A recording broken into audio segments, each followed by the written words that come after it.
Hello everyone at Nlgi India chapter. I'm Eric Willett, Vice President of Technology and Development at Functional Products. Today I'll be talking about our work on grease polymers and their effect on the consistency and mechanical stability of greases. Today's talk will concern the effects of polymers on the mechanical stability of grease. There's been talk at previous conferences that polymers are either positive or negative for mechanical stability. So what we wanted to do with this work is put some concrete numbers on the results. I'm going to talk about why are we doing this. I'll talk a bit about what grease polymers are, how they work, and then we'll get into the design of how are we going to really test for this conclusively. Then we'll cover the results, we'll get the findings, we'll explain why we're seeing what we're seeing, and then we'll summarize with some key points about the behaviors that we've seen from the grease polymers, and maybe some work that we can do in the future. So what we want to do with this study is, as polymers continue to become more important in greases, especially with this high-performance multi-use grease specification coming out, we want to build products that are more robust. So we have to look at every component of the grease and evaluate whether it's improving or limiting the performance of grease. So we want to focus on polymers for this study, specifically mechanical stability. There's been questions in the past: do polymers reinforce mechanical stability, or do they just provide things like tack and water resistance? We're going to really evaluate that in this study so that we can use that to build high-performance greases in the future. We've talked a lot about grease polymers in the past, so I won't dig too much into the fundamentals here. But what you need to know is that grease polymers are used to reinforce the soap thickener network. So in this depiction here, the orange kind of lines are the soap thickener. This could be lithium complex, calcium sulfonate, the molecules interacting. By heating that up slightly to about 80 to 100 degrees Celsius, we could soften that network and add the polymer, which is in the blue lines. And by cooling them down together, we form this two-network structure called an interpenetrating network. And the way this works is think of concrete and rebar. Concrete is a series of small molecules acting together, and then the rebar provides long-range tensile strength and mechanical support. The polymer in the grease performs the same function. So our experimental design for the study, I'm going to simplify it here, and you can read more in the paper, but we're going to take a variety of polymers for grease and combine them with different greases of different thickener types. We're going to look for interpenetrating network formation as evidenced by an increase or decrease in consistency. And then where we find that change in consistency, we're going to test the roll stability to see if the mechanical stability has changed when we see a change in consistency. So we're going to focus on three overall categories of grease. The first being fibrous.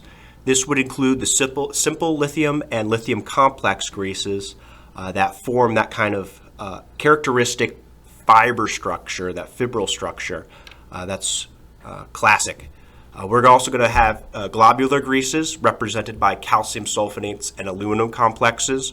These have that characteristic micellular structure. And then the last category will be particle-based, and these are quite unique in that they're not the assembly of small molecules, but they are particles like silica and clay that are dispersed into the grease. So we want to cover a wide range of grease thickener types to see and screen for unique interactions with these grease polymers. For each of those 6 subcategories of greases, the simple lithium, lithium complex, and so on, we picked a commercial base grease that was formulated for us with no polymer additive, no grease polymer. So we used these for the basis of the study, and we top treated these greases with the grease polymer. The starting Nlgi grade ranged from about a 0.5 up to a 3. So we used that as the baseline for changes in measuring the Nlgi grade, as well as using this as the baseline for the roll stability. Did we improve or reduce the roll stability? You will see that many of these greases have fairly good roll stability, but we want to make sure that the grease polymers do not detract from that performance at all.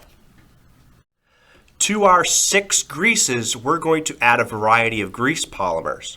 Now, grease polymers have certain interactions that mesh with the interactions that hold grease together. So temperature-sensitive grease polymers are based on very high ethylene content or high styrene content polymers. And these like to bind together just like wax in a base oil, or you think of hydroxystearate binding a grease together. Hydrogen bonding polymers include acid sites or electrons, so there's almost kind of like a magnetic positive and negative attraction. And you find this in most any kind of grease with a carboxylate. And then reactive is an actual chemical grafting that's formed between the polymer, which has this anhydride functionality, and any free lithium hydroxide or calcium hydroxide, and it forms almost like a diacid. That's part of the mechanism. Going further, we looked at a low molecular weight and high molecular weight version of each grease polymer.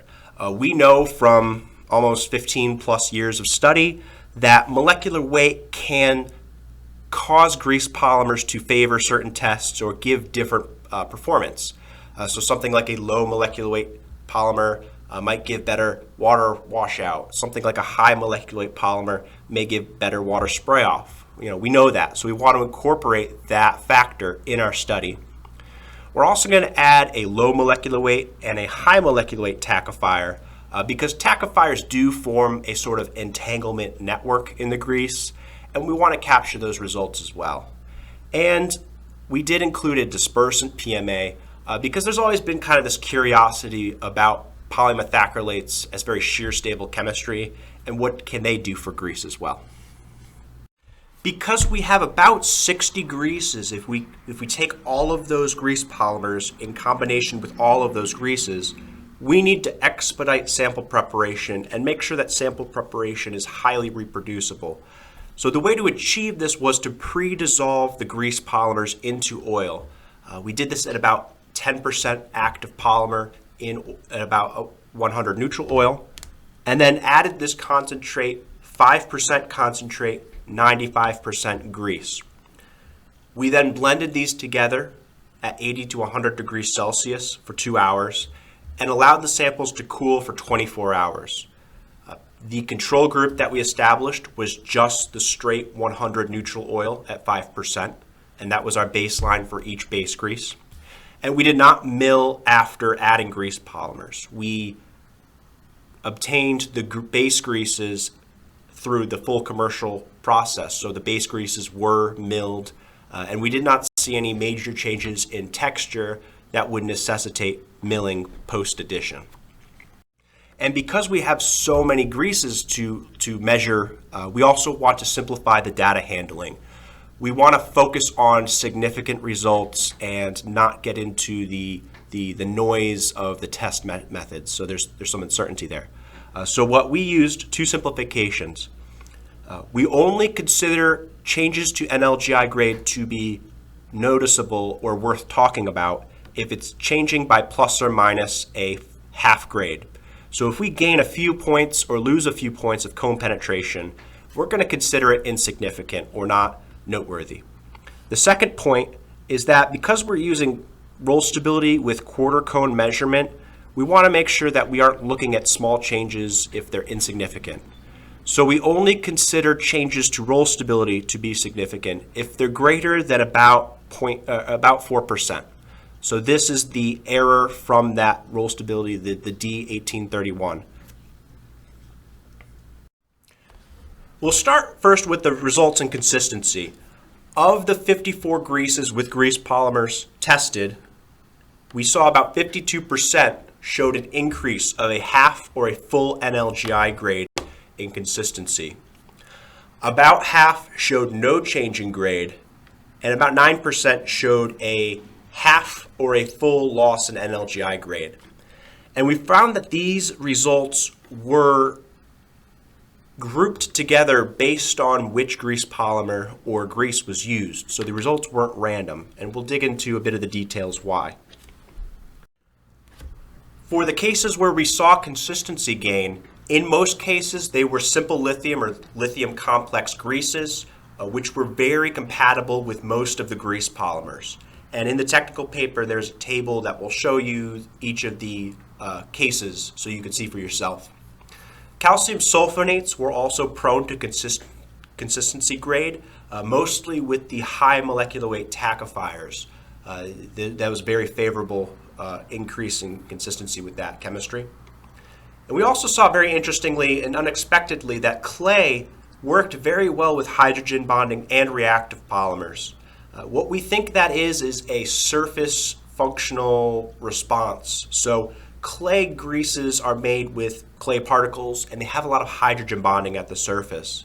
So something like a hydrogen bonding molecule with some polarity or the reactive polymer could actually react. And what we're seeing is probably a dispersant effect. The polymer is helping disperse the clay grease thickener better into the grease. In a small number of cases, we did see consistency loss, and this was mainly localized around globular greases, or more specifically, aluminum complex greases. Aluminum complex being a aluminum salt of benzoic acid, stearic acid, with a hydroxy functional group. So we attribute this to a wax disruption effect. We saw the most significant influence when we used the ethylene-based, the waxy types of grease polymers and tackifiers.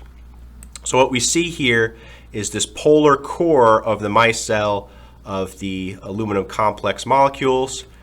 What holds the globules together to make the grease from those micelles are strong, waxy stearate interactions.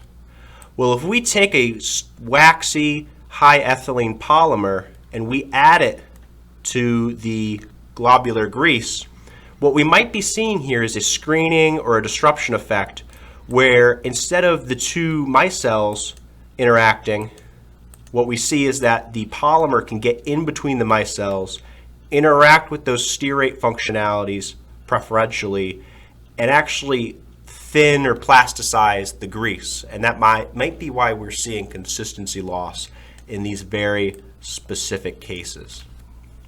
The great majority of cases where Nlgi grade did not increase was mainly where we saw consistency did not change at all. We mainly saw this with silica greases, very few cases where grease polymers changed the consistency in silica grease. This makes sense. Silica greases, especially fumed silicas, all of the surface functionality is burned off or at high temperatures. So we don't have any possibility for surface functional groups to be dispersed like we saw with the clay grease. An interesting case, kind of unexpected, a little disappointing, is we didn't see much effect with the dispersant polymethacrylate. We think this is because the nitrogen functionality is only a small fraction of the actual polymer, and that these long alkyl groups, there might be stearate or C12s, those prevent them from the polymer from interacting with the thickener all that well. They kind of shield those surface, those functional groups, the oxygens and the nitrogens. And then we also saw a very low effect with the low molecular weight hydrogen bonding polymer. I think this was mainly due to that polymer not being very soluble in petroleum oil. So there needs to be a little insolubility or incompatibility for a grease polymer to thicken the thickener, but too much incompatibility causes the polymer to not function at all. Okay, for the greases that showed a change in Nlgi grade, we proceeded with roll stability testing. So for 27 greases, we measured the ASTM D1831 roll stability. In about half of cases, we saw no change in mechanical stability. In about quarter of cases, we saw an increase in mechanical stability, and a quarter of cases, we saw a loss of mechanical stability. And again, those are isolated to specific cases. Roll stability improvement, so having less increase in cone penetration after roll stability, was most prominent with the lithium complex greases. These tended to favor the higher molecular weight polymers, So the plot at the bottom here is roll stability change versus the different grease polymers, but they do tend to trend loosely with increasing molecular weight. You see lower roll stability change. And what we did find is that stability was kind of independent of grade increase. So even if you gained a full grade or a half grade, the roll stability was about the same. So adding more consistency didn't appear to make the grease any weaker or more prone to shear. In a quarter of cases, roll stability was observed to worsen. Again, much like with consistency worsening, it was focused mainly on calcium sulfonate and aluminum complex greases. However, it's interesting that we see that this worsening condition occurred with the hydrogen bonding polymers instead of the waxy temperature sensitive polymers. So previously we thought consistency was hurt by a poor point depressant effect, the waxes of the polymer disrupting the waxes of the micelles. In this case, we have polar polymers, though, are suddenly antagonistic. They're giving a poor effect. What we think might be happening in these cases is that when we mix the polar polymer with the micelles or the globules, those micelles and globules are getting broken up. And when those micelles open up, the hydrogen bonding polymer doesn't interfere with the stearate exterior, but when you open up this polar core of the micelle, that hydrogen bonding polymer or the reactive polymer can start to interfere with the core of the micelle under shearing conditions. And that's why we might see that these polar polymers are okay in increasing consistency because they don't interfere with the stearate exterior because they're polar and the stearates are nonpolar. But when we shear the micelles open, we hypothesize that those polar polymers are causing shear stability worsening later on. This could be an artifact of not milling post-addition, but it only happens in these specific cases. So we attribute it to a compatibility effect rather than a across the board, we didn't mill the greases post-addition. We would see this happening more often if it was a milling issue. The last case, and this might seem kind of boring, but I think this is quite exciting, is in most cases, about over half of cases, we see no roll stability change.